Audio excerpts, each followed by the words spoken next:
New Renault car, it's been a while. But today we're at iCat in Manesar driving the facelifted Renault Kiger. Following the family trend, this Renault Kiger also gets similar updates as the Renault Driver that we just saw a few weeks before. It gets a new logo. I like this new logo. It gets a new grille, aggressive looking bumpers and this nicely looking sculpted bonnet. It makes the car looks meaner, butch and much more aggressive. But this one water nozzle in the center of the bonnet looks kind of cheap and out of place.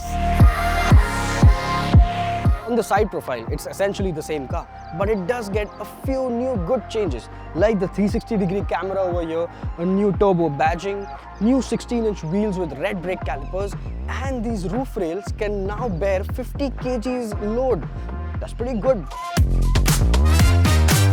At the rear too, you get such updates that make the car look much cooler. First up, you get this new logo, you get Kiger written in a different font, and you get these very good looking naked lens tail lamps. Overall, all these design updates make the car look much better than what it was before. The car is pretty practical too. Apart from all the tiny storage spaces inside, you also get a massive 405-litre boot.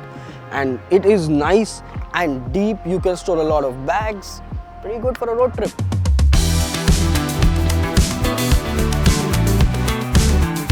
Alright, we're getting onto the autocross track now. So they've made a good autocross course.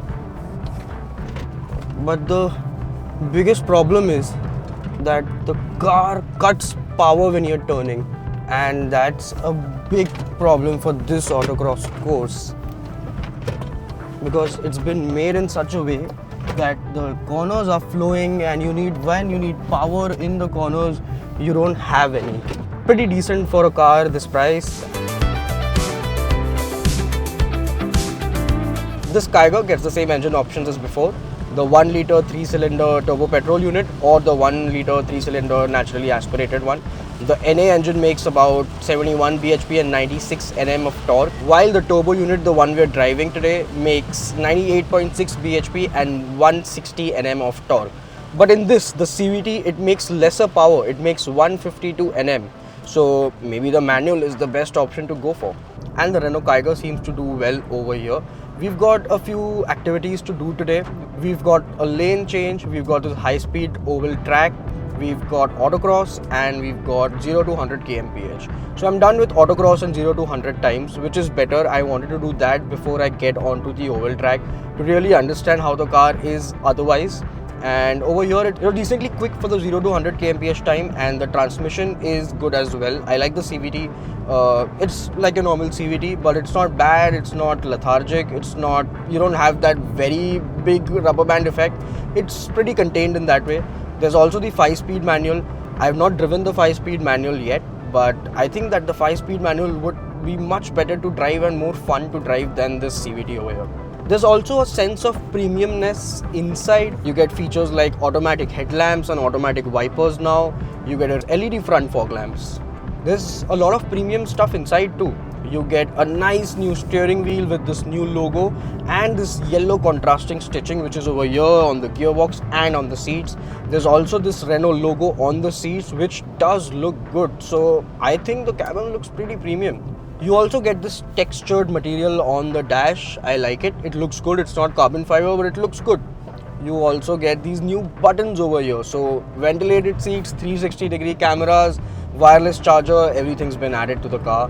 And that just makes the appeal so much better. Like in 2025, while safety is a big aspect for a lot of people, so is features. And this car has got all of them now. It's got a pretty banging sound system. I was hearing some music earlier and it was actually really good. You also get this 8-inch infotainment system that supports Apple CarPlay, which is wired and wireless, which is also a good thing. I also like this parcel tray over here.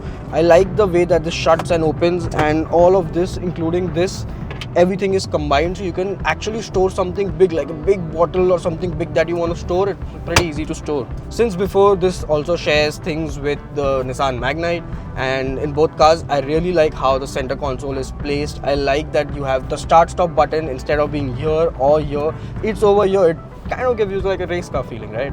You also get this cruise control switch over here, which is pretty cool and accessible. So instead of doing things over here and turning my eyes over here, I know the switch is here. I don't need to look down, I just need to click it. Pretty simple. The 6.5-inch instrument cluster has also been updated, and you get these new sport displays and economy displays and normal displays, and you have these animations where the car comes in, car goes out. It's pretty cool. It's pretty cool. You have to do these things. You have to keep evolving as a brand to get people to buy your car. I don't think the Kiger was selling very well before this update. I think this update was necessary for it, and it's really looking good after the update. It does feel a little light, but that's not a bad thing. What I really wanted was the build quality to be much better. The doors don't thud. They're very light. They're plasticky doors, and prices are pretty good though. 6.29 lakh rupees starting price. Pretty good for a car like this, and it looks good. I think it looks much better than what the earlier car was. In fact, the earlier car also looked very nice, and this looks just better. So it's like win-win for everyone. It's been a while since Renault has also launched a car or a facelift. They've just been doing additions, nothing else. And this facelift is really worth the tag. I think it is a proper facelift where you get more features, you get better design, you get new things. But what you still don't get is a sunroof. Forget panoramic sunroof, you don't get even a regular sunroof. So now I'm on the oval track. I'm going to drive the car fast on the banking. Okay, shoots out, doesn't handle as well, doesn't sit tightly, it's losing the line, too much understeer. Now I'm going to give full throttle. Let's see how much it can go. Okay, I am at 130, but now I'm going to hit the banking where the speed limit is 60, so I'm going to slow down. Doesn't handle as well, but you wouldn't buy a Kiger to really send it across everywhere, right? You would. It's a normal car, good family car, good car for youngsters, good car for teenagers, guys who've just started driving, good car for people who don't want to spend much but like to have a good car, good looking car. This car does everything. The sport display shows you how much G-force you're pulling, shows your horsepower and torque outputs, and that is pretty good for a car like this. I haven't seen this on the Kia Sonet or on the Tata Nexon or any of these rival cars. So it's pretty good. It's a good update, and I'm happy that Renault did it. Personally, I think as a brand, Renault in India has not been able to keep up with the market so much. They're always lagging a little behind, but I think they may be trying to cover that gap now, and it's going in the correct direction.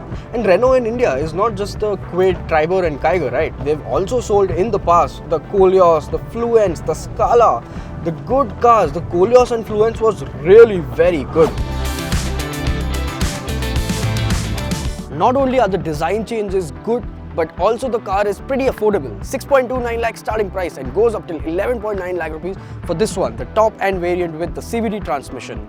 But the Mahindra XUV3XO is pretty affordable too. And at this price, would you buy that car or would you buy this? Let us know in the comment section down below. Also, subscribe to Evo India channel if you haven't yet, and like the video if you really like the review.